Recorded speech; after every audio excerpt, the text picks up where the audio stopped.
Welcome to Ojas Oasis. This is a place where you will learn how to optimize your body, mind, and spirit in ways you have longed for a long time, perhaps your entire life. Our mission is to help you cultivate, nourish, and protect your ojas, your immunity, and inner peace. Dr. Jayarajan Kodikanath, welcome to Ojas Oasis. I was just telling you right before I hit the record button that I've never been so nervous. Not because I'm actually like scared of you're like a father figure to me. You're very loving and very warm and not intimidating that you're so experienced and such an amazing teacher. It's more just that I care so much and I am excited to have you on. So I changed the topic about, I don't know, at least 5 times. We had quite some time to plan ahead, and I was like, okay, well, what to ask my teacher, my beloved teacher, who is an Ayurveda guru and scholar who knows everything. What an amazing opportunity. I have to really sit with this, and I sat with it. Let me tell you, I really sat with it for a long time. Wonderful. I'm so happy to be here, Sasha, and I really, appreciate what you are doing to share this knowledge with the world. Very important because whatever we learn, whatever we teach, finally it is the community. Community is the bottom line. How we are able to make a positive shift in every individual, every community, every family. That's what, we are here for. So I'm very happy to be here on your podcast. You are doing a great job. Well, Thank you. coming from you, a tear might fall, so just get ready. There might be one or two. You've seen me. You've seen me in India get emotional sometimes, but it's good Mhm. tears. It's happy tears. I'm very, very honored that you accepted the Wonderful. request to come on. And well, there's just something that happens, I think, when and I'm sure you feel this way too about teachers that you've had in your life, where sort of just making eye contact can make you emotional because it's like such an indescribable what is it? It's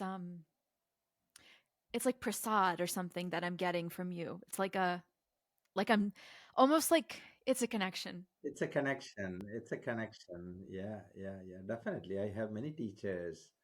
When I see them, I am in a different zone.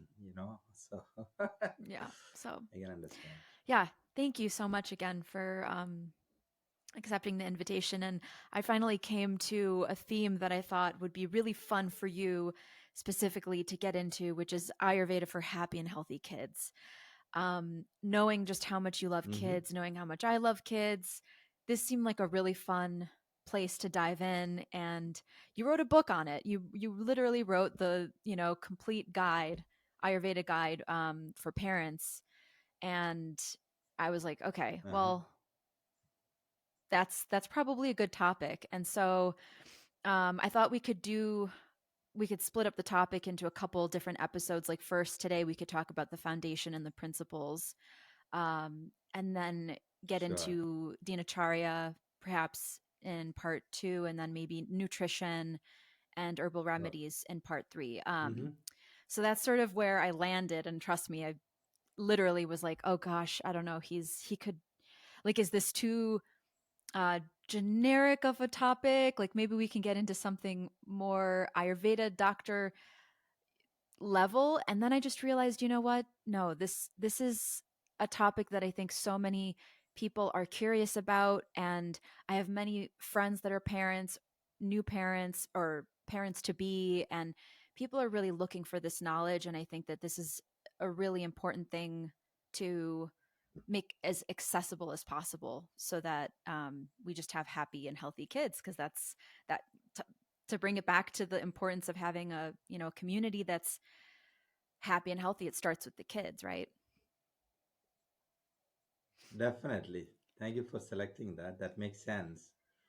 And this topic is very close to my heart because it is not that I advertised somewhere that I love working with the children or I'm a child, specialist. Nothing. But I attract a lot of children. When I was in India, there, here in America, I attract a lot of children in my practice, and I feel that they are the new world, they are the future of the world, and if we can support them and make their life better, able to grow in a balanced situation. So that's why. And also I have seen, as a clinician now, this is the 27th year, I have seen a lot of parents struggling. Parents love their children so much, children love their parents so much, but still I've seen the struggles, the gaps developing, and so that is why I felt it will be a support for many families, and that is why I wrote my first book as the Parents Well, Complete Guide to it's Ayurveda. being purchased and passed around a lot within my circle, and everyone is like, "Oh, Hmm. thinking, not realizing that I know you. They're like, "Oh, did you see this one?" And I'm like, "Of course I know that book. That's my teacher wrote that." They don't realize like Dr. J is yeah, he's the Sure. head of Kerala. But yeah, I love seeing that book getting the recognition that it should. And um, Hmm. Hmm. before we get Thank into you. the main topic, I always love to start with the path, your personal path with Ayurveda. It's said that avidya chooses Mhm. us. I've heard this, that we get chosen, by the True. knowledge, not the other way around, which is like a pretty Sure. profound concept. So how did the Sure. vidya of Ayurveda find you? I'm so blessed to born to be born in an Ayurvedic family. So I'm blessed from the birth itself. Not that I identified on the way in my life journey, I identified something interesting. So, born in an Ayurvedic family in the state of Kerala in India, and blessed to have that opportunity to learn from very early ages, right? And, my Vidyarambham means initiation of learning.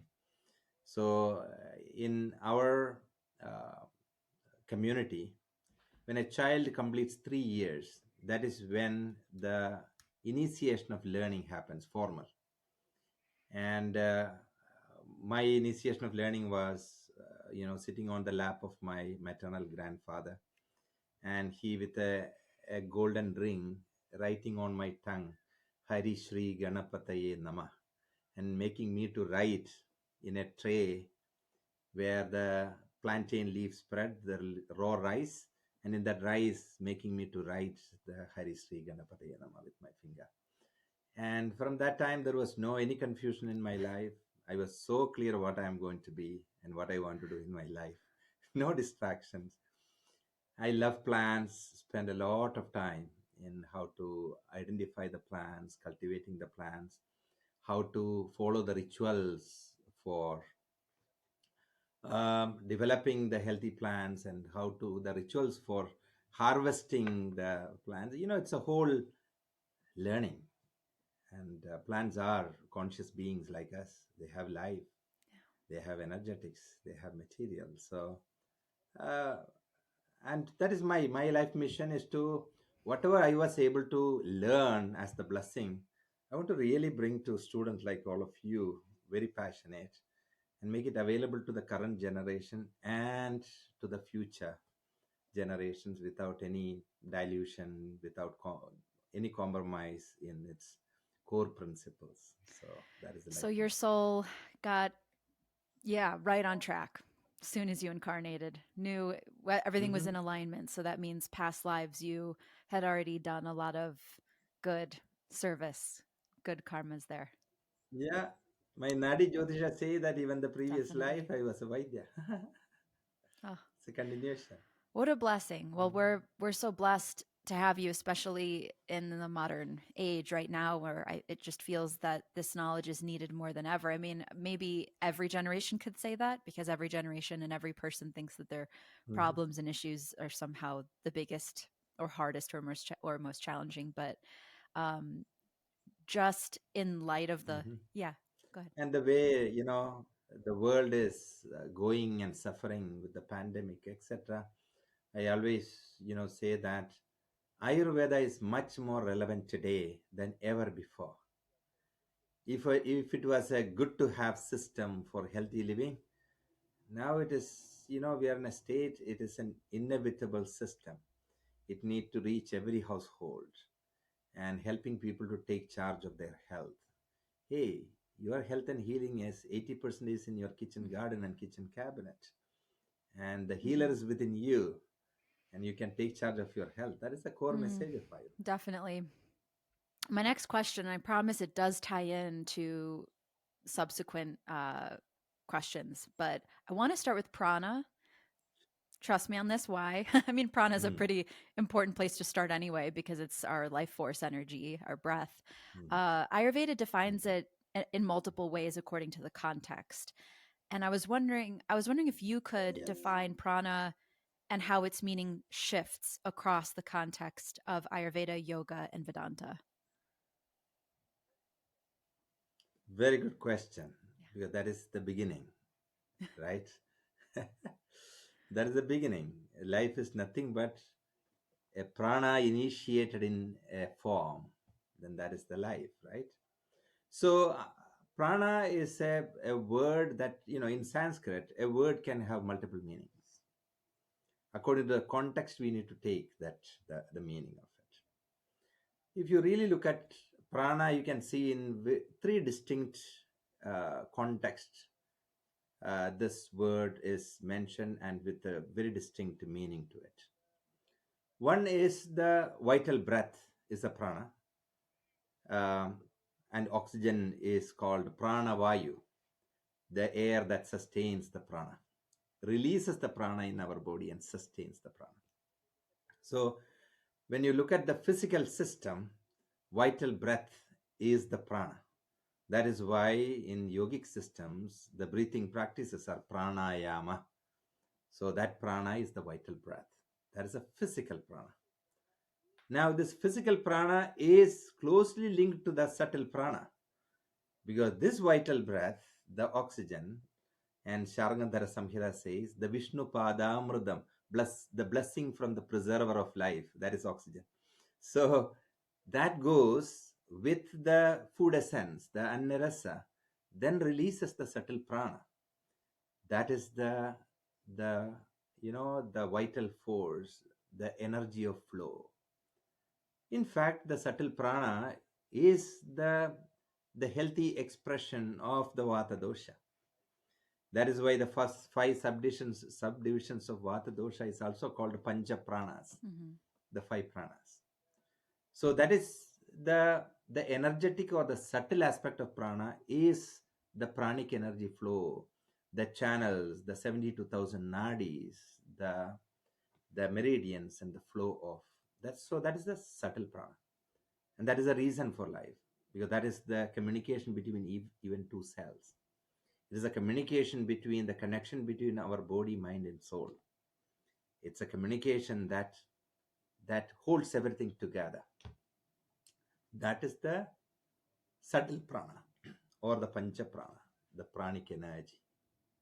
Where when we do a marma therapy or when we do the subtle therapies, that is the we are fine tuning, regulating.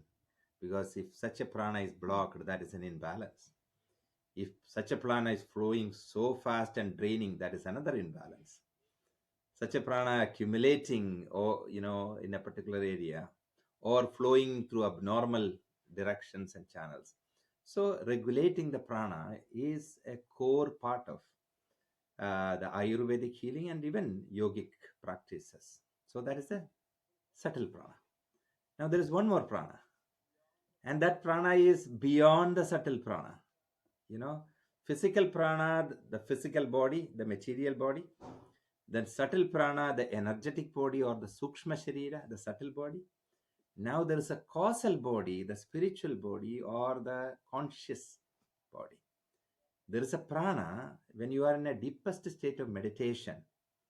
Yourself is connected to the cosmic self through a causal channel, and that is called unitary prana. Your inner self connects with the cosmic self, and that is called the unitary prana. That is even beyond the energetic level. It is at the quantum or the conscious level.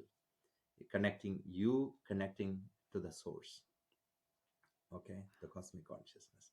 So these are the primary three levels of prana mentioned. All the three are important for initiating a life and continuing this life.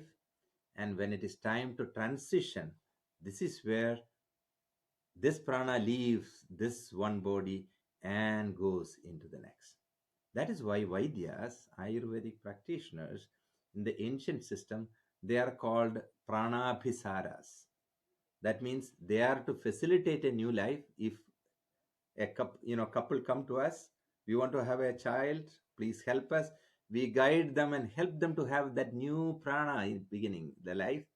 Then we handhold pediatric care, adult care, old age care, and when they are ready to transition to the other world, that is where we handhold them, even making that transition positive.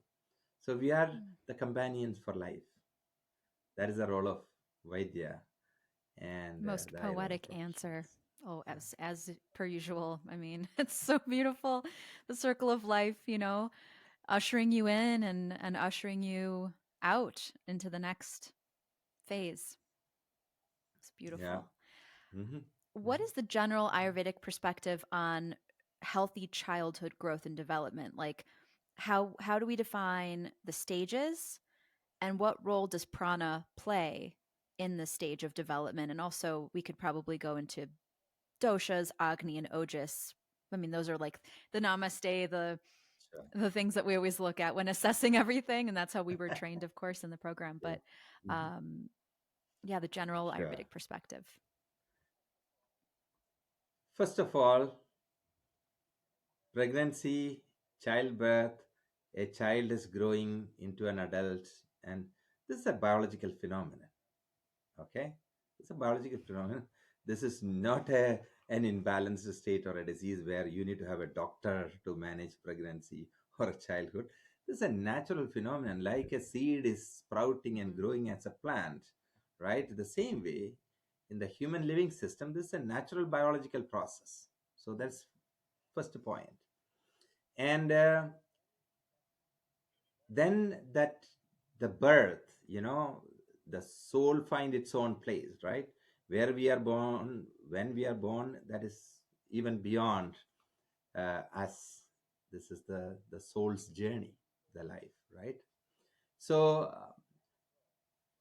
at the time of birth, or once the umbilical cord is cut, right, that is an definition of an independent individual. Until then, the baby is a part of mother's body until the umbilical cord cut. Then that stage is called the shishu, okay, the neonate after the birth, and that is a struggle. Any transition is a struggle. Comfortable with the mother Mm. inside, mother feeds, everything is mother, and that is a crisis. Now, every crisis will give you the strength to come out of the crisis. That is why it is not that baby, not there is no laugh and smile first. First is the cry, right? First is the cry to get the first breath. So it is transitioning from the one phase of life to the other phase of life. And that transitional crisis will stay there for not just few minutes or few hours, few days. That's why you must have heard about the neonatal jaundice, right? Where liver was not used to screening or doing any job. It was just, enjoying in mother's womb. But now the baby is having breast milk, where liver need to screen, process, so it will take some time, right? So that is a time we need to be mindful to support this baby to settle down. It will take few days. Usually Ayurveda says the first 10 days is the time of just getting grounded into an independent individual. So there are many rituals during that time, the first 10 days, where even the mother care is not only for the baby, but for the mother also. There's a care. Then initial phase only breast milk.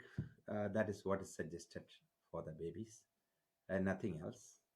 And according to the availability of breast milk or the quality of breast milk, we monitor that, because the child's growth response, everything will be based on the quality of breast milk and the quantity of breast milk available to grow and develop.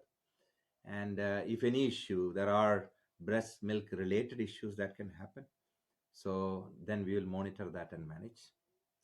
Then after the 10 days, the next phase starts. Okay. and and there are rituals there, daily oil application, and that usually we start after 10 days. Until then, some application, etc., but it's more rest and settle down. And then the next milestone is 28 days. Okay, one lunar cycle, completion of an individual independent baby first to one lunar cycle. That the 20th day, there is another ritual there. That's the time where we start. You must have heard about the Swarna Prachanam, or the Vacha. There are very specific simple herbs uh, with ingredients. That's a kind of natural immunization from Ayurveda, strengthening the physical body, strengthening the immune system, strengthening the mind. And there is baby massage from that day every day. Usually we do a mid morning, because that is the time when the sun comes up. There is warmth, because babies are more kapha predominant naturally. So we may not give a shower early in the morning or late nights and all. So the right time is mid morning, before noon, that time, and warm. So there is a specific guidance on the baby massage, specific oil we use. Traditionally, we use the coconut oil made from coconut milk at home. That is considered as protective. Then goes on from 28 day to then 90 day, that is the 3 months, one quarter finished. Hmm. Then the first birthday, where we will have the horoscope reading and all those rituals at that point of time. And then, you know, various levels. So starting with the Shishu, then Kumara, then the Bala, then the Yuva. Yuva means then the adolescents and the young adults, and then the full fully Hmm. developed adult. So the initial period, the first phase, is more completely depending on the breast milk, until and unless there is any issue with the breast milk or issue with the mother, or breast milk is absent. It is suggested to give only breast milk first a few How months. does prana influence a child's cognitive development? Like learning abilities, emotional resilience. Seems like a common imbalance in kids right now is a lot of mental. Sure. Uh-huh. See, prana is a natural part of any living entity. Plants have prana, animals have prana, we have prana. That's a natural. That is a reason why we are alive. Now, your question is, okay, prana is a part of an integral part of our life flow. How the prana's imbalance or variation influences the health of a child? If you ask that, the primary imbalance, not only in a child, even in adult, it is the prana variation, right? That is why, which Vata. dosha is the master dosha? It is the vata. Vata is nothing but the dosha that's a part of the pranic system, the principle of movement, right? So, same way, if there is excessive, sporadic, irregular movement of prana, you will see a child is restless. The child is not able to have attention, because it's constantly shifting. Their attention will be shifting. They are not able to focus on something. Then it will be more hyperactive child, or attention deficit. And so that is about the irregular or Hmm. fast shift in the prana. Sometimes there can be stagnation of the prana, where you will see more dullness, more dullness, because the flow is not happening in the right way. Then there are other small issues where the prana flow to a particular area is not. For example, there can be an abnormality called Ebb's palsy during the birth, where the one hand will become like paralyzed, not able to move. What happened? The channel of prana that flows to that got affected, and it's like a birth injury type of a situation. So, in a local system or in general system, any variation of prana from the natural flow is an imbalance. It sometimes it is minor, sometimes it is Mm, moderate, sometimes it is major. In every condition in a child, you'll be able to see the prana's mm. influence. You have decades of clinical experience working with kids, adults, in probably every area, but specifically you tend to really specialize in mental health. So I'm wondering what a common imbalance is that you're seeing or that you've seen throughout the past few decades of working with kids, and what sort of seems to be on the rise right now, and what a root cause could potentially be of for that. Sure. Yeah, yeah. Um, the most common conditions, now I'm not talking about the common cold and congestion and all that will come and go. In fact, my grandmom always used to say that you should get some fever occasionally, because that means that will making your system alert and your system is going to naturally upgrade. So not having any cold, fever, anything for a long Mm, time is not a good idea. You need to upgrade from time to time. So let us talk about some common condition that really affects the child, maybe throughout the life or majority of the life or their quality of life. So one is conditions like uh, we call it as jadajam during the birth imbalances. For example, if a child is post maturity in the womb, and the meconium is the feces of the baby inside the, it can come to the amniotic fluid. The meconium aspiration can cause fetal distress, and that can affect the overall mental health of a child and the physical system. It can cause mental retardation in many kids, where their development of the mind and cognition is very slow. Very slow means comparatively slow. That is seen. Second is autism spectrum disorder. There are a lot of reasons, related or found as maybe the reason for. But there, the issue is mhm. about, again, the prana, where the communication is not happening in a pace or in a flow that usually happens, right? And then it is a spectrum.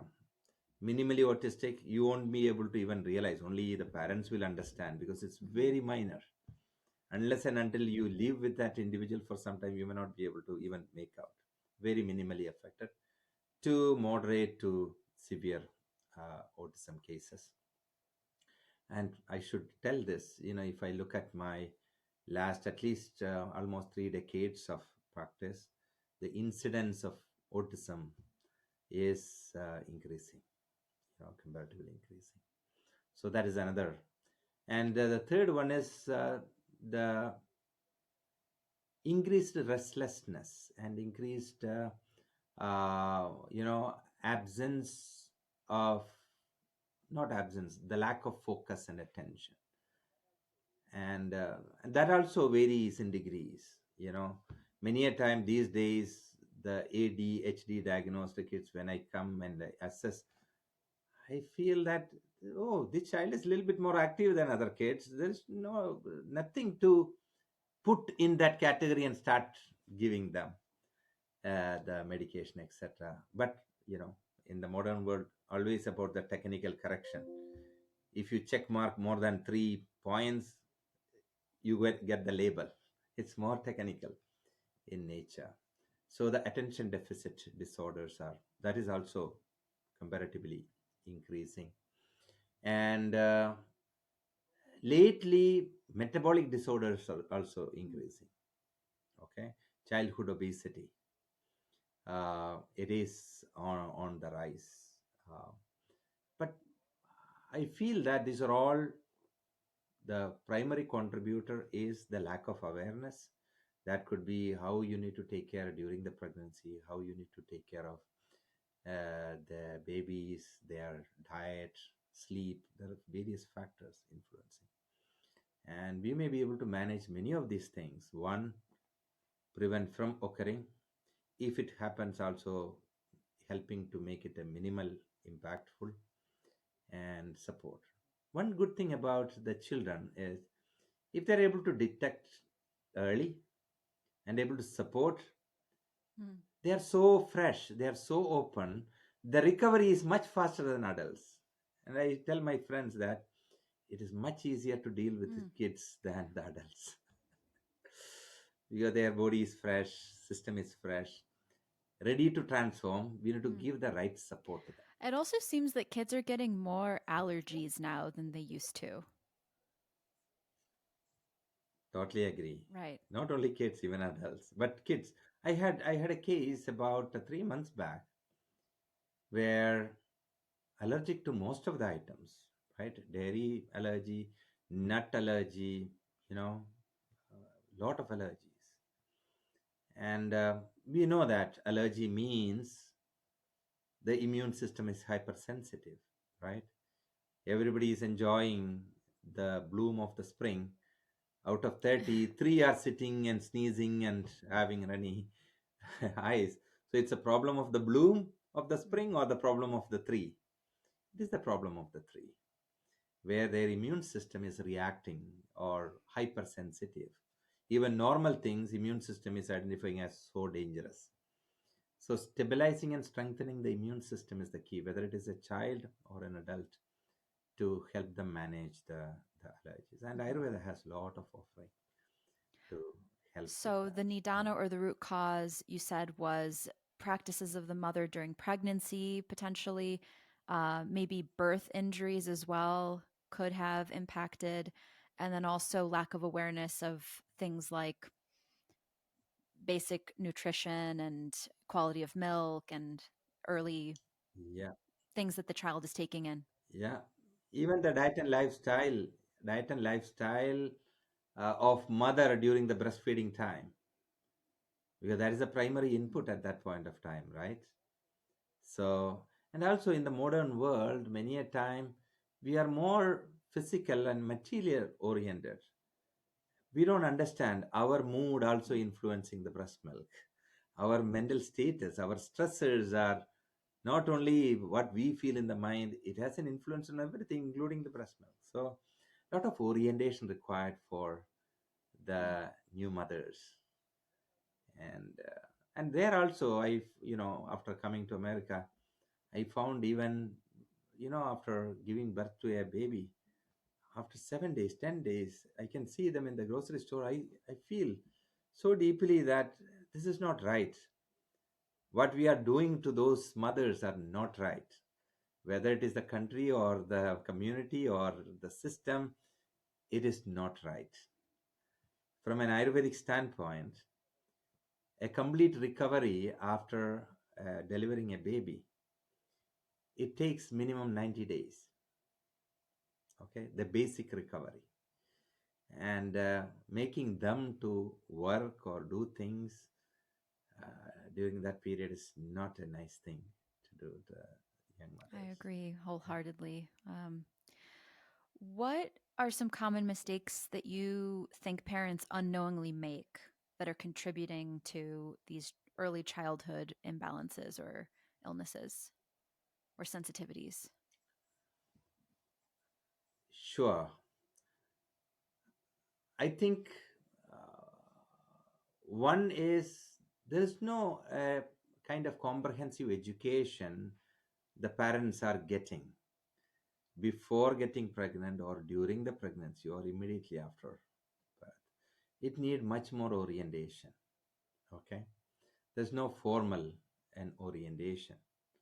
and they are just following whatever happening in the community, or whatever the television told them, or there is no orientation.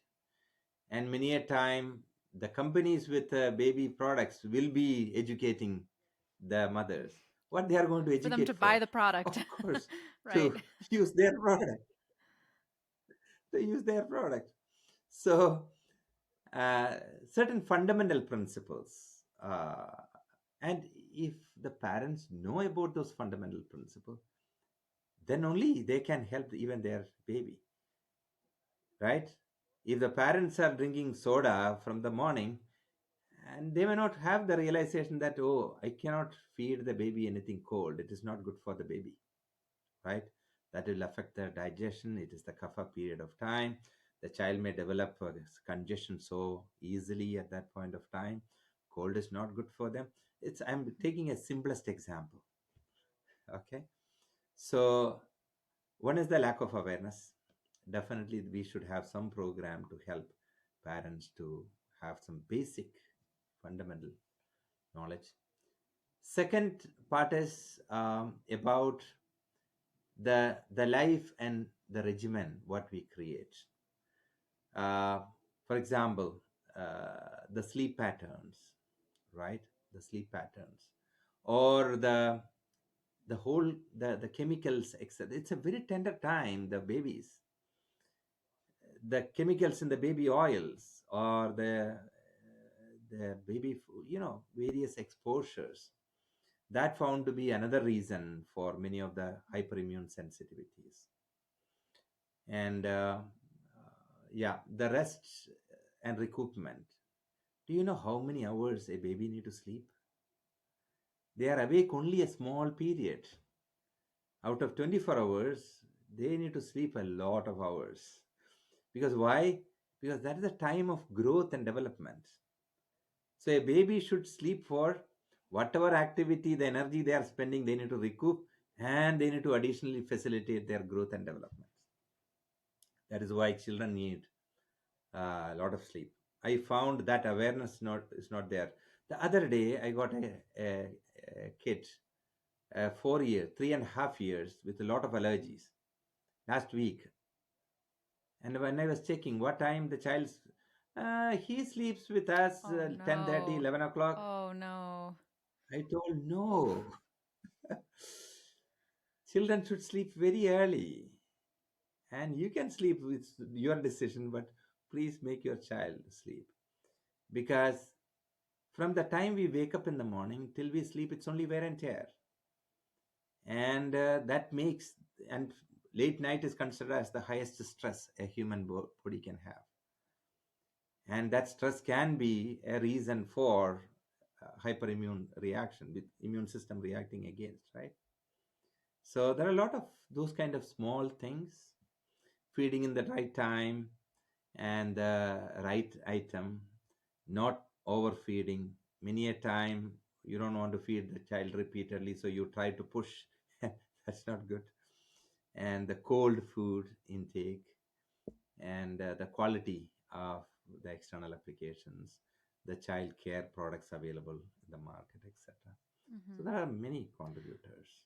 I was just thinking Stress that. of parents Yeah, getting being in the transferred to the environment child. and feeling those more subtle energies.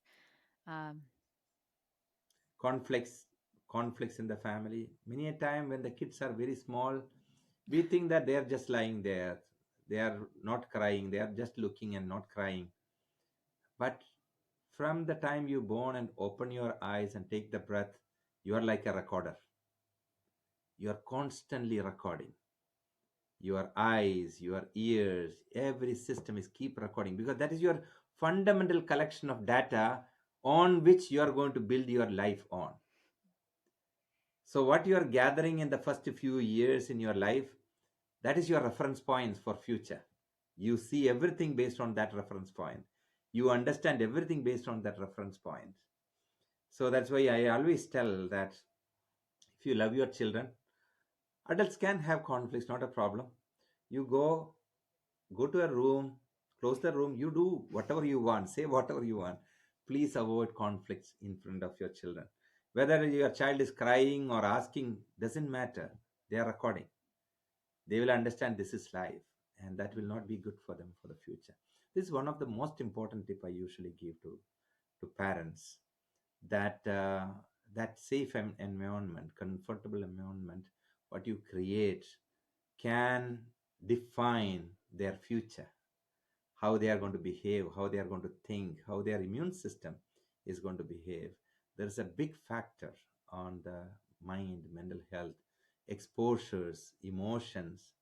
If a mother is keep crying and the child is seeing that, mother need not say why she's crying. Child may not ask why you are crying, but it has a deeper impact on the child's, whether the child is able to speak, or it can be a very small child, because everything is influencing them, right? Every energetic change is influencing them. And so that is definitely a learning Mm. every parent should have. Definitely. Not to go Yeah. in circles again about the prana and the, mental illnesses in kids, but I do hear a lot um, from friends of mine, but also patients of mine, students of mine as well, that have kids with a lot of behavioral challenges. Something as simple as just being really moody and lethargic, or even hyperactive is a really common one. And um, I know that, prana is just energy, right? It's moving through all of us all the time, even as adults. Hmm. So when we don't have Hmm. Hmm. an appropriate use to channel that prana and it's stuck in our bodies, of course that's going to Yeah. manifest somewhere somehow, according to maybe which tissue at that time is the most vulnerable, right? That's what we understand in the Ayurvedic framework. Correct. um, but I'm wondering Hmm. how Ayurveda views the, well, I kind of know the answer to this, but I want your answer. How Ayurveda views the use of early childhood pharmaceutical medicines, because I think a lot of parents feel inherently or innately that this is probably too young for a child to be on chemical, very very strong chemical medicine like that. But um, obviously, Sure. it's very common, and medical doctors are advising parents Sure. to trust these medicines, and parents unknowingly Hmm. do, and then sometimes there is a fallout or some unwanted side effects of this. So I'm wondering what Sure. Ayurveda thinks about this. Sure. Sure. Sure. First of all, they are all very young, very tender, very subtle.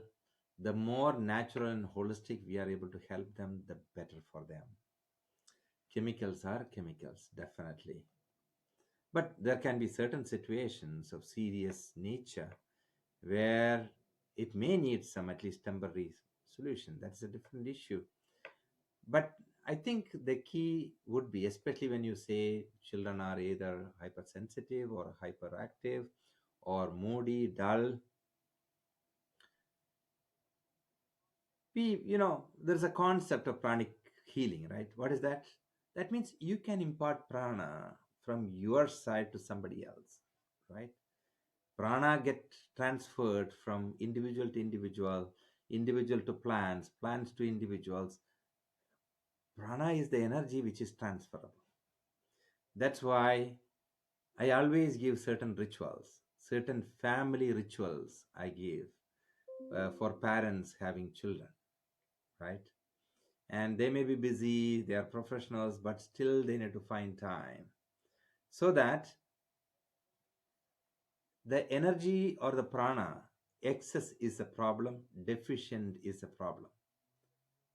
By intervening, interacting, spending time, you may be able to take that excess energy that is disturbing the child, or you may be able to give your loving prana to them to come out of the dullness.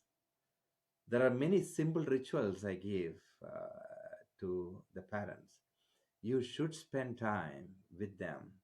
If a child is 3 4 years, you should do a, a breathing fun game. All the family members are breathing together. And there are a lot of simple things you can do to regulate the prana of the child, the parents and child together, and the prana of the the house, right?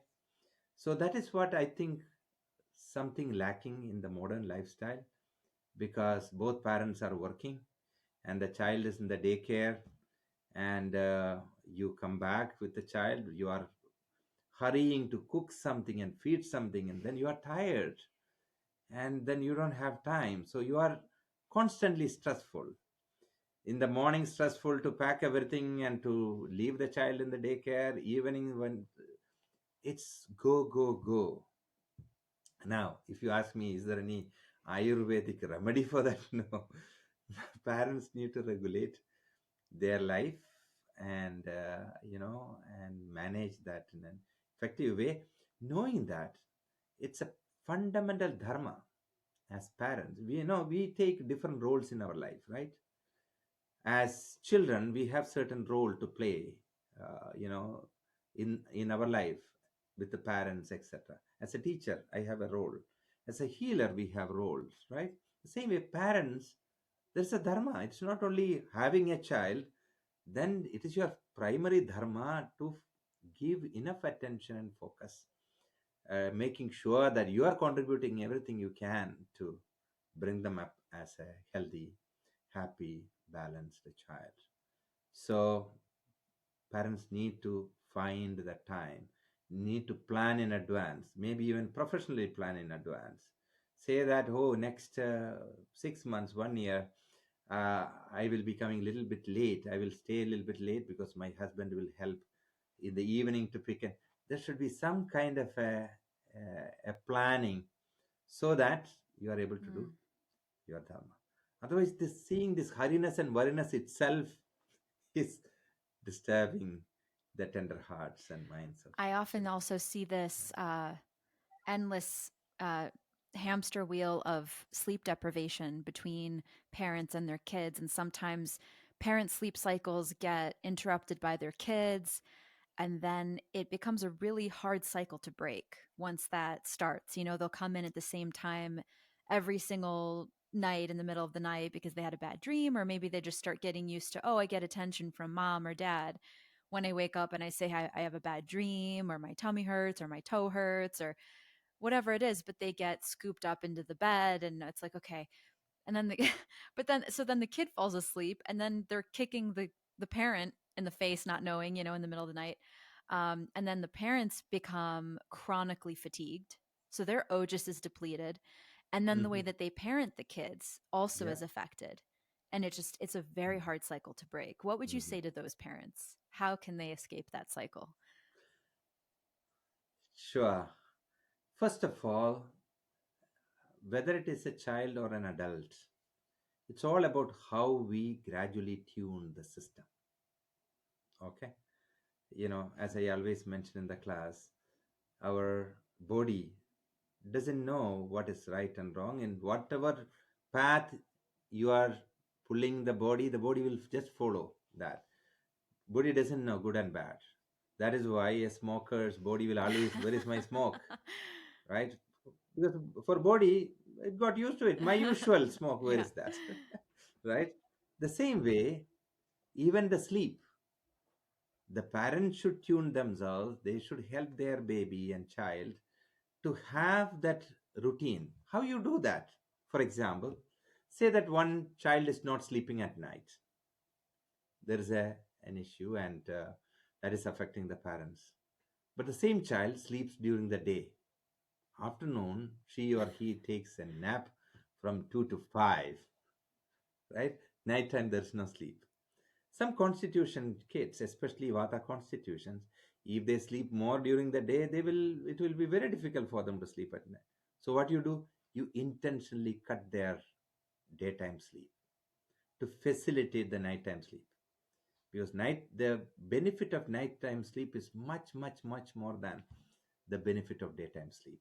So one tip what I give is regulate the daytime sleep of your child if the child is not sleeping at night. Okay, reduce it. Call the child after 1 hour. Have a nap, no problem, but don't allow this long sleep. That really helps, because if didn't sleep that long, they're feeling tired early at Mm. night, they sleep. So that really helps. So that is one thing. Second is that I found the challenge is our lifestyle changes from the weekend to the weekdays. Weekdays we want to sleep early, we want to get up early, and weekends we are relaxed, sleep very late, and many a time the kids also will follow this. Adults, we know that we need to go to office and go, but the child system will get totally disturbed because it is to and fro. 5 days I need to sleep at 8 o'clock. 2 days I'm okay to sleep at 10:30. That really disturbs. So I always tell parents that you can be relaxed, you can take things easy during the weekend. Don't throw the Mhm. entire routine out of the window. Stay with certain fundamentals, you still keep up during the weekend, but stay relaxed and take it easy, etc. That is fine. And I ask a question to help them understand the gravity of it. I tell them, if they say, oh, I can follow everything 5 days in a week except the weekends, many in Silicon Valley I hear this, except the weekends we can follow what you are saying. So I tell them, hey, let us have the minimum expectation that we are going to live 70 years. Do you know that your weekend is 20 years? Your weekend is 20 years if you live 70 years. So you don't want to take care of yourself 20 years of your life?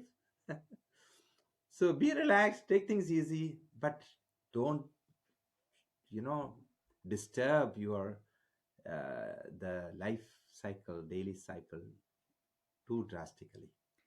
Make it minimum, especially those who are having kids. That this is a very important tip. I also feel like I have to speak to the constant extracurricular activities that I think a lot of parents feel responsible for getting their kids involved in, to help. They obviously good in, good intentions are there. Like I want my kid to be socialized. I want them to learn an instrument. I want them to learn a sport. I want them to learn a language. I mean, it just never ends. And sometimes, parents are so ambitious for their kids that they don't realize the importance also of back to this theme of prana, because prana is our relationship with life. If we're not giving kids enough Yeah, space to play with a stick outside or just climb a tree, or not structured time, like just time that's more relaxed, I feel like that might also be something that could help kids relax better at nighttime when their nervous system is naturally in sync with nature, right? very good point. And especially in this micro family, this is the time of the small families where the four eyes are on that one kid, and they Yeah, want go their to kid to be the Harvard best in everything. and Of yeah, course, be parents the want. valedictorian. Now, there is a total pressure on the child, and as you rightly mentioned, every day is packed, right? School, come back, taekwondo Tuesday, Japanese. Wednesday is piano, Thursday is karate, fourth day is Sanskrit That's language, insane. fifth everything is good. But Right. there's no downtime. There is no time for child's own creativity developing on its own. A teacher teaching is a different thing than giving that space and time for the child's creativity, innovation, those little bit of a downtime, free to do whatever Mm. the child wants to do. And I found, you know, that is also lacking. There's too much of Mm-hmm. tight schedule, too much of tight schedule. I have seen that both in Seattle when I was there and here in the Silicon Valley. You can have some classes, etc., but don't fill it too much with everything. And when parent comes to me, I tell them, you need to, you know, identify what is the passion of the child and try to provide the opportunity in the passionate areas. It's not that all child is an artist or a musician, or but you will be able to understand that by exposing them a little bit. If they are passionate about, if they have a gift in the specific area, they will climb so fast in that, and try to do that rather than everything all the time. Because there is only one kid with this one brain and one mind. So And sometime parents will think that, oh, these are all fun and joy. For parents, it may be fun, Right, but it may right. not be for. Somehow you want to go home. Children will be, in the cars. Oh, please take me Yeah, home. yeah. I know It's funny, but not funny. it's just, it's funny when you understand like that kids are from the Ayurvedic perspective, they're souls. They have their own purpose Yes. here, their own dharma to fulfill. And I think what there's always humor in truth, right? Like you either laugh or cry when you see things that are just a little bit like maybe to us obviously wrong or just like not quite seeing the truth here or wanting to see the truth. Mhm. Sometimes it's inconvenient to think, oh Mhm. wow, my kid is not really Mhm. wanting to play that sport that I really want them to play or something. And I think parents sometimes, Mhm. they want to vicariously live through their kids and see them become the things that they perhaps themselves weren't able to fulfill or become, or give them the opportunities they think that the kid wants. And one of the things I Mhm. love that Ayurveda does is these rituals, like you were mentioning at the beginning of the conversation about let's tune into the soul of this baby and see what the baby wants to do, or Correct. where is the baby leaning toward in this Mhm. lifetime. And there's this one samskara I know that they put a bunch of things in front of the baby at a certain age, and whichever object the baby picks Mhm. up, that informs you, and then looking at the astrology chart. And I think Correct. all of this knowledge is Uh-huh. so important to inform the way that we raise kids, right? Definitely. Yeah. Yeah. And taking the children to the park, exposure to the nature, allowing them to be in the nature without too much of protection, everywhere is covered, and touching the mother earth and feeling the grass, and that is very important. Because why every house the electrical wiring has a earth wire? Why it is earth wire? Because any surge of excess electricity, Mm. mother earth will take it. The same, it is not only the electrical wiring. If we hold excessive energy, if we have energy imbalance, the prana imbalance, just being in the nature, touching the mother nature, if you have excess, that will get discharged. If you have deficient, that will be energized from the nature. And I use this possibility a lot in my clinical practice. When I was in Bangalore, Ayurveda gram, and Bangalore is like a Silicon Valley of India. I get people with severe tension headache, lot of stress and anxiety. I have splitting headache, and help me. You know what I usually do? I take them to our herbal garden, Ayurveda gram. So I ask them to remove the shoe, remove the socks.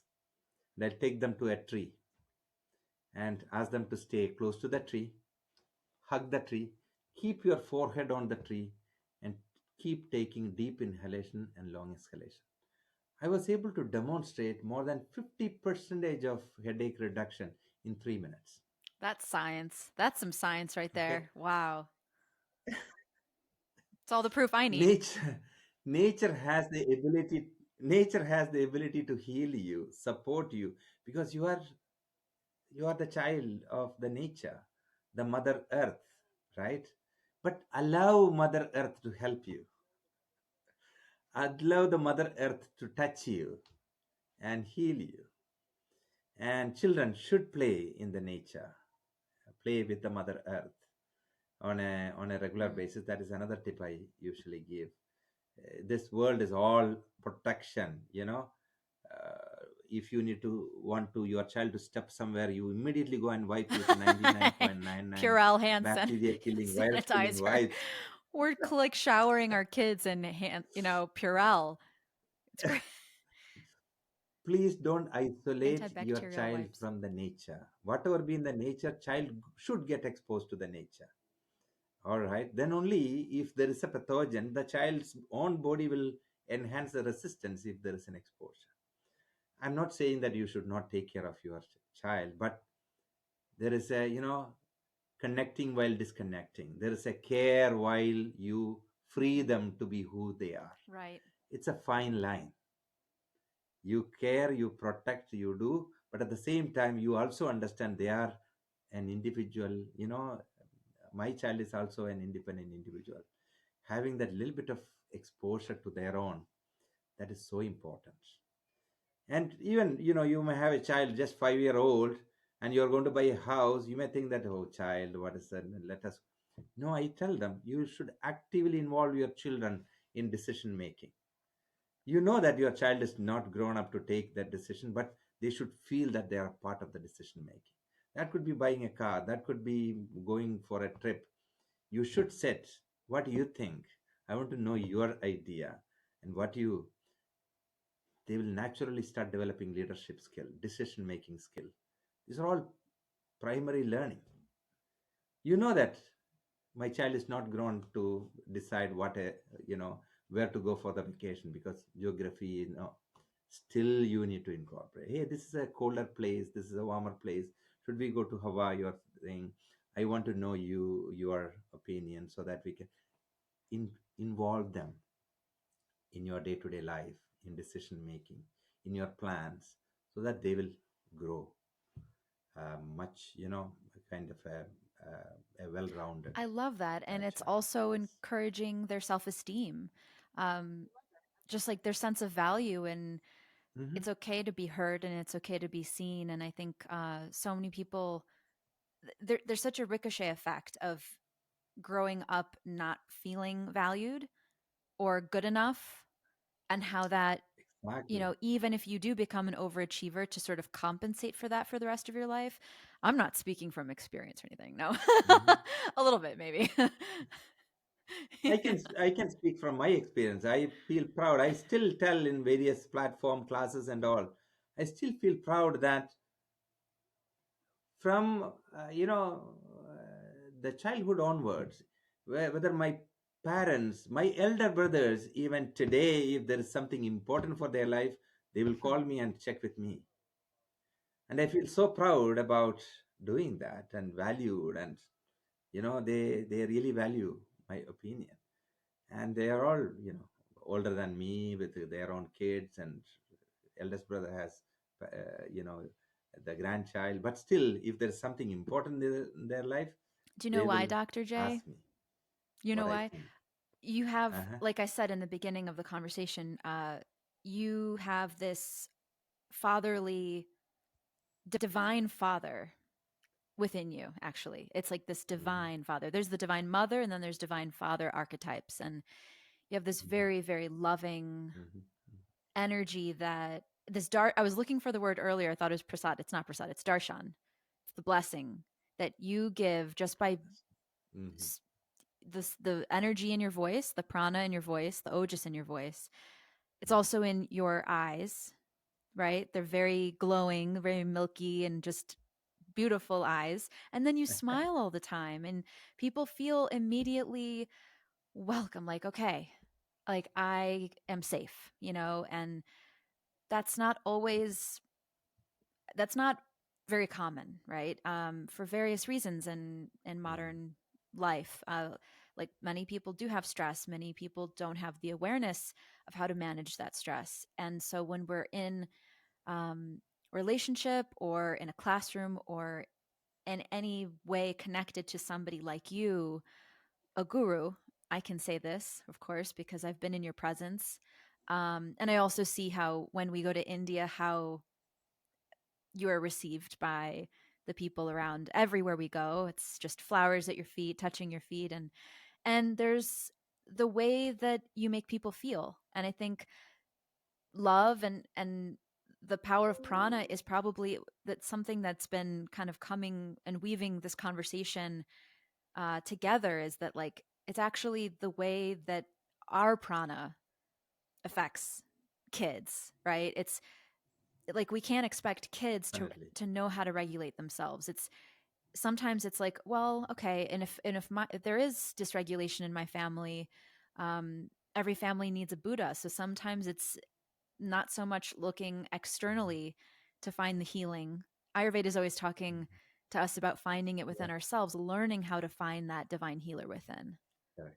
And you've taught us that. Exactly. Yeah, and that is the truth. That is the truth. The healer is within.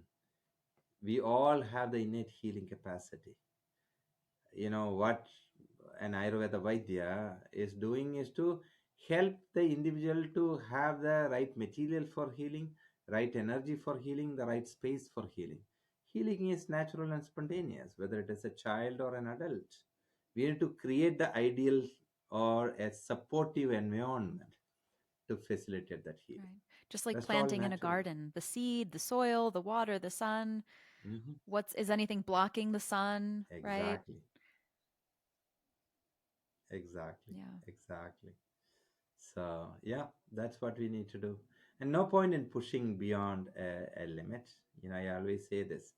Oh, you have a plant in the backyard, you love the plant, you want to make that plant grow faster. And no point in putting double water and double fertilizer. The plant will never grow double.